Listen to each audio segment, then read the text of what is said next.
Uh, may I tell you, Ayubowan?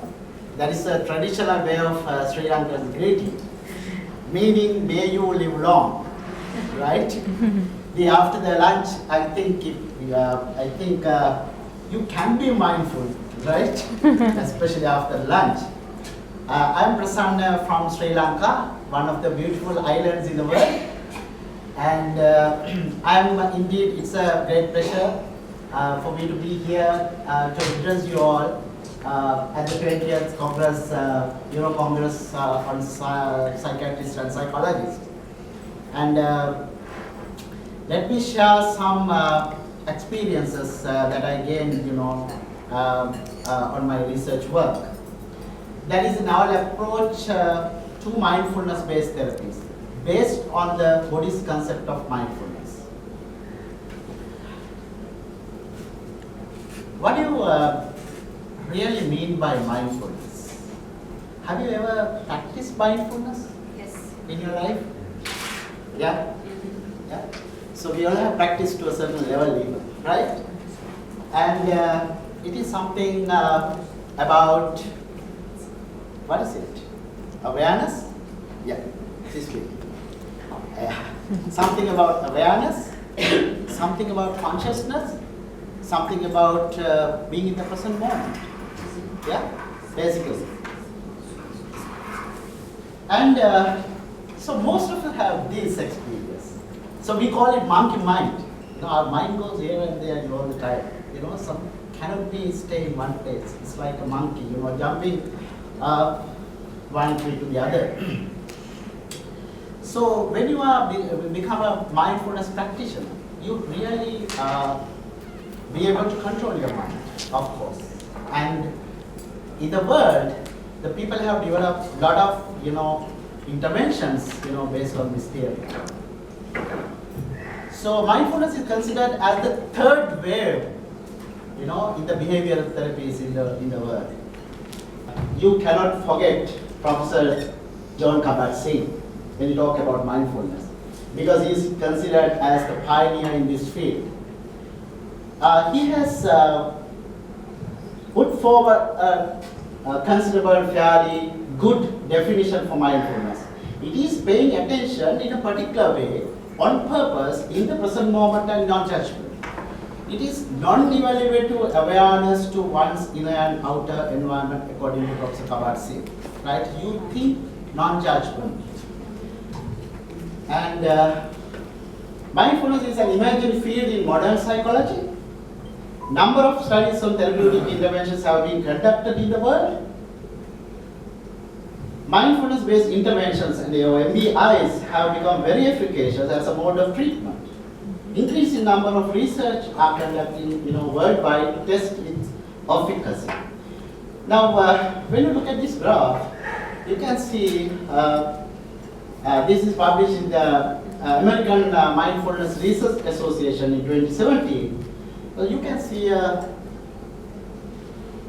dramatic increase of the publication on mindfulness. In 2016, 667 research publications, available in the world. So mindfulness can be used to treat a wide range of psychiatric, psychological, and also medical conditions. Starting from chronic stress to up to bipolar disorder. Not even that, not only the medical condition, the psychological condition, but also to the medical condition as well, like cancer, right? And also psoriasis, or the chronic pain. So mindfulness therapies are a very good pain relief, right? So you can see the different types of application on mindfulness. You have the depression, eating disorders, insomnia, bipolar, addictions. So many areas can be addressed with this mindfulness-based interventions. Not only that, they have done a lot of studies on this. This is one of the important things. It's a 8-week consecutive MBSR, that is mindfulness-based stress reduction program, conducted. And you can see a real neurobiological changes happening in the brain, especially in the hippocampus, the left hippocampus. So they have shown that the increased gray matter on concentration in the left hippocampus, especially, which is responsible for your memory. If you are a good mindfulness practitioner, you can enhance your memory power as well. See the limbic system, that's the emotional regulation part, it does. It's the emotional nervous system. There is a direct effect, on mindfulness practice, on this limbic system if you really practice mindfulness techniques. So practice of mindfulness enhances emotional regulation as well as the emotional reactivity. Mindfulness stimulates metacognitive awareness, decreases rumination and enhances attention. And also mindfulness demonstrates helps to increase cognitive flexibility. You see the cognitive flexibility. Now you see a lot of scholars have done a lot of research in this area, right? Not only that, concept of mindfulness has its roots in Buddhism. Now this is very interesting. Now Dr. Kabat Singh and others has clearly said that they have taken this very concept from Buddhism, Buddhist philosophy. And also the teaching of the Lord Buddha is truly universal, not exclusive for Buddhists, right? That can be a universal theory. Differences between Buddhism and Western psychological conceptualization, that there is a problem in the integration part.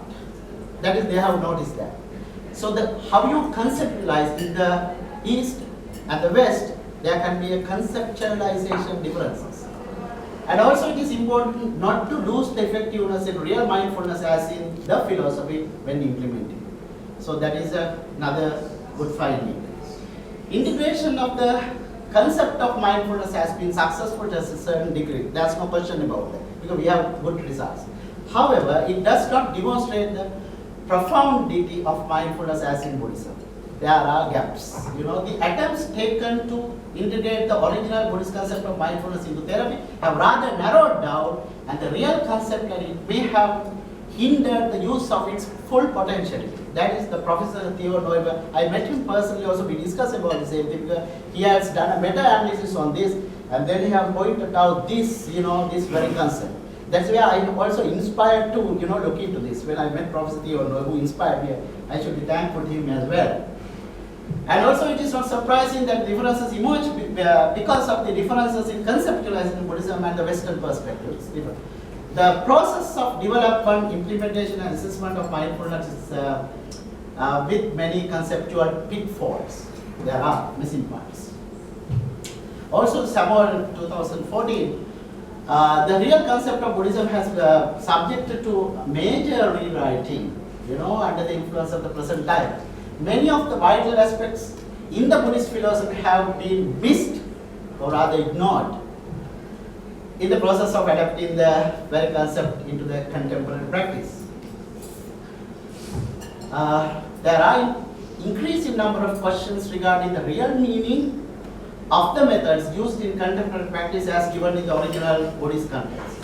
The way the concept mindfulness has converted into contemporary practice, the points that might have missed or sometimes collected in the process. The way the concept of mindfulness used in contemporary practice to be understood. Some clinical and educational practices intentionally avoid identifying of the spiritual and religious origins of mindfulness, which is rooted in the Buddhist tradition. In such as hasty rejection also reflects the certain unwillingness or an inability to engage in a deeper understanding of mindfulness. That is, these are their findings, right? So no clear interpretation about having a proper cognitive change. That's the missing part. Missing vital roots in the original concept of Buddhist philosophy, the philosophy and integration to psychotherapy. Okay, so we'll look at now those are what they have done in the world, Western world. So we will look at this original doctrine of Buddhist philosophy. BCM includes, that's the Buddhist concept of mindfulness, includes a rational philosophy and sounds theoretical, very sound theoretical base. And my study. So I wanted to really see the missing parts and to study the missing points in the contemporary practice of mindfulness and introduced our approach to mindfulness-based therapies using the Buddhist concept of mindfulness, really. And to study the BCM can be used to fill up the gaps in the contemporary practice, and also to explore the effectiveness in using BCM in therapeutic interventions. So my methodology, so selected 15 practicing counselors who really practice BCM as well as general mindfulness techniques, right, in Sri Lanka. And they are very qualified people who have more than 5 years of experience. And also we did a qualitative research on the phenomenological approach, because we collected their experiences. And you see the open-ended face-to-face interviews and transcribed data and data analysis, and you know the process. So after that you get the validation of results, right? So results are marvelous. These are the results. 3 themes emerging. The concept of BCM, right? Relationship between right view and right mindfulness. Effectiveness in application. Those are the 3 themes emerging.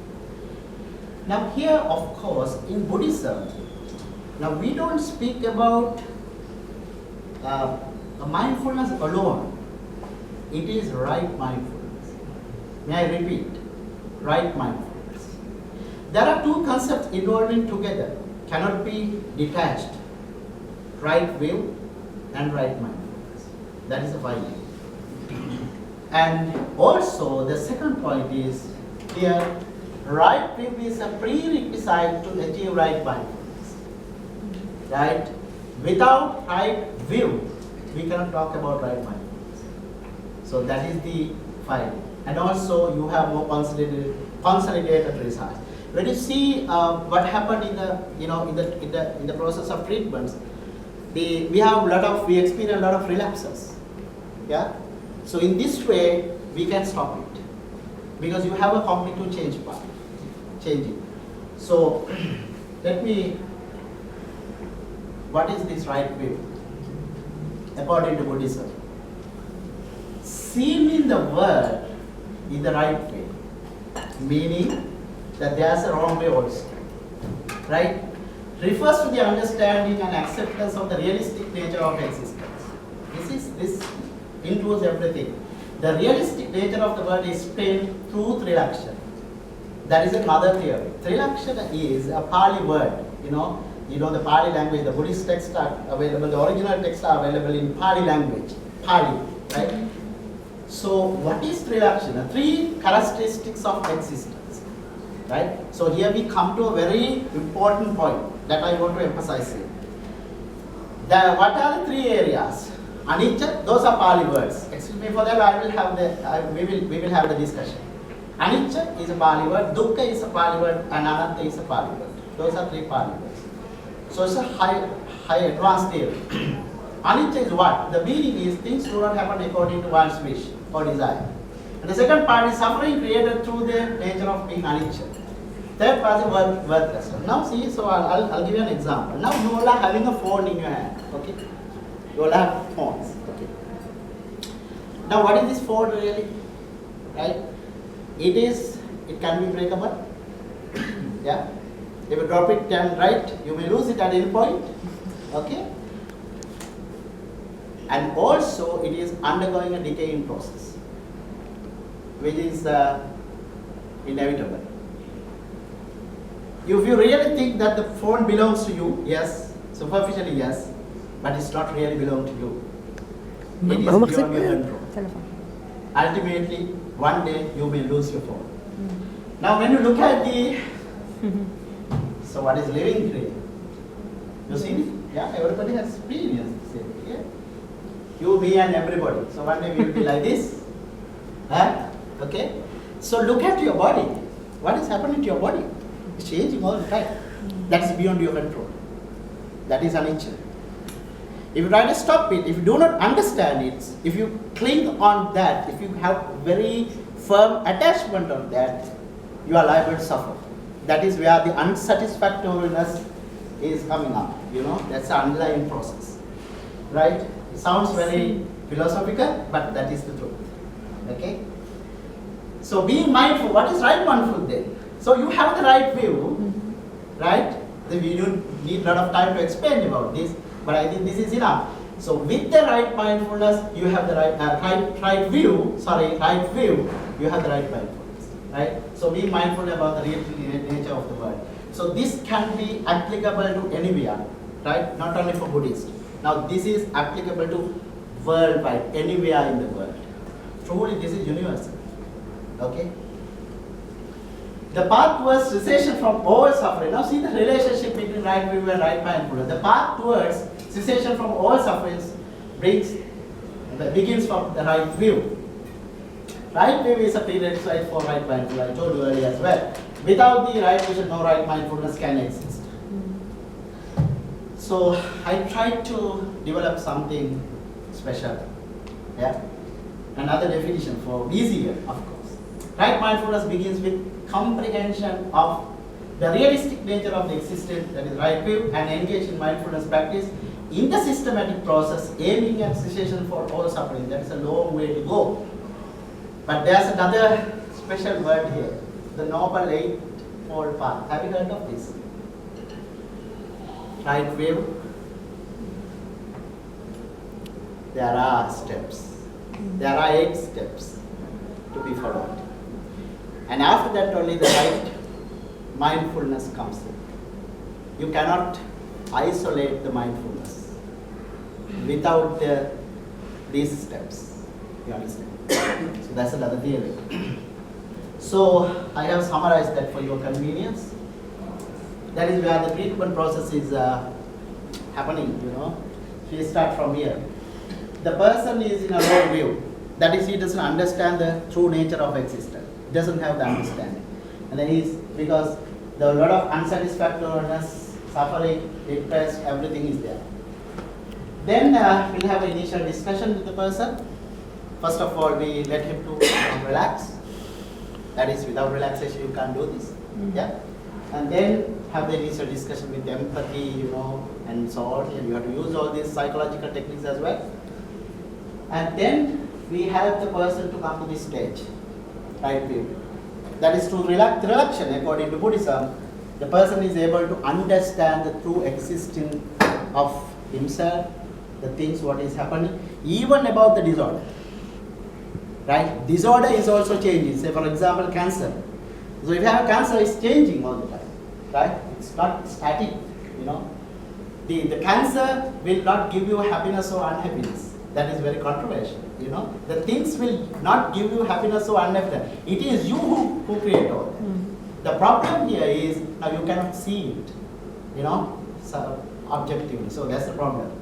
Okay, then when you have the right view, you see reduce unsatisfactory. So it is reduced to a certain degree.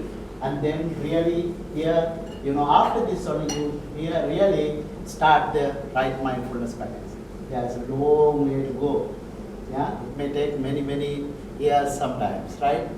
Okay, this is the aim actually. If this is a Buddhist theory, it is aiming at, you know, achieving the supreme state or ultimate goal of Nibbana, right? So that's a highly philosophical. But you know, we can make use of this concept in the therapeutic arena as well. This is actually the real Buddhist mindfulness practice, right? This is the mindfulness counseling process, according to Buddhism. Okay, is that clear? Yeah. Thank you. So, but there are some limitations though. So it's in my study. This is a small attempt that I, you know, try to do something to the, you know, existing knowledge. Research participants were in Sri Lanka and follow Theravada Buddhist tradition, and in which the original philosophy is based on, and also with the 15 sample, you can't really generalize the whole thing. The main missing point in the contemporary practice is mindfulness is that it does not aim to achieve the cognitive change. This is where the cognitive change is the very important part. The BCM can be effectively integrated inside. That is not what we are practicing that. The need of a universal model for mindfulness is another thinking. So future research directions, check the applicability of this novel approach with participants from different Buddhist traditions, like Mahayana and Zen or other traditions. And also participants who are non-Buddhist, whether you can get the similar results or not. And then how to cover the missing points created in integration the BCM into contemporary practice of psychotherapy. And also, of course, another attempt is to develop a mindfulness counseling model, which I am working on that, right now. These are my references.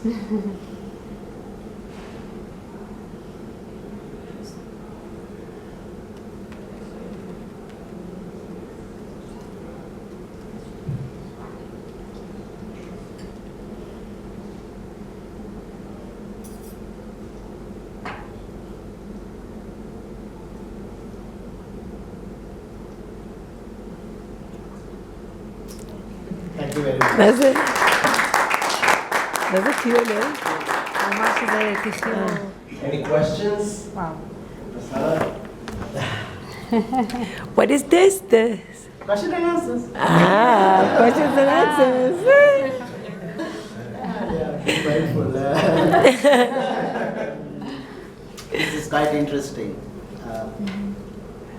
I'm also really practicing about it and try to do more and more things to that, because I see a lot of relapses. Yes. So in my 20 years of practice, more than 20 years now, I'm in the field of counseling as a counseling psychologist. So I have seen the Mr. Link, when I read all these scholastic articles, you see that they have noticed the gaps. Yeah? Mm-hmm. So I think I warmly welcome you all to join hands, do some research on this area, and I'll be sharing my knowledge and anything. I tried to write Dr. Kabar Singh as well. Of course, I am writing to all the scholars, Professor Williams in UK, Professor Theo Noy in Australia, and also try to contact Dr. Kabar Singh as well to write my findings to him. And he can publish, this is universal, right? I will distribute my knowledge, to everybody, those who are really to deal with the human minds for the betterment of the humankind. So, any questions? Yeah, I'm thinking about implying this mindfulness, Buddhistic mindfulness in Israel. Yes. When we are so tensioned, this is our way of being. We experienced the same thing during the war. Okay. So I have participated in a number of therapeutic interventions with the war victims as well, But the initial thing that you showed us yesterday, and all of a sudden that it's difficult to address, we had to start the way you presented yesterday, and then you can really, integrate the mindfulness thing. So it's a cognitive change. It's not, mindfulness. What do you mean by mind? Mind means mind. Mind. Full means full. Mindfulness is full of happiness, full of relaxation. It's not enjoyment. It's not stressful at all. It's really, really pleasing state of mind, without clinging on anything. Mm-hmm. If you cling on anything, that gives you, it doesn't give you happiness. This camera will not give you happiness or unhappiness. Right? This is you who created happiness or unhappiness. That's right. That is MBCT, mindfulness-based cognitive therapy. Yeah. Amazing. Yeah. Okay. I think so. Right. Thank you. Thank you very much. Thank Thank you. Fascinating talk. Yes. Thank you so much. Thank you very much. Thank you.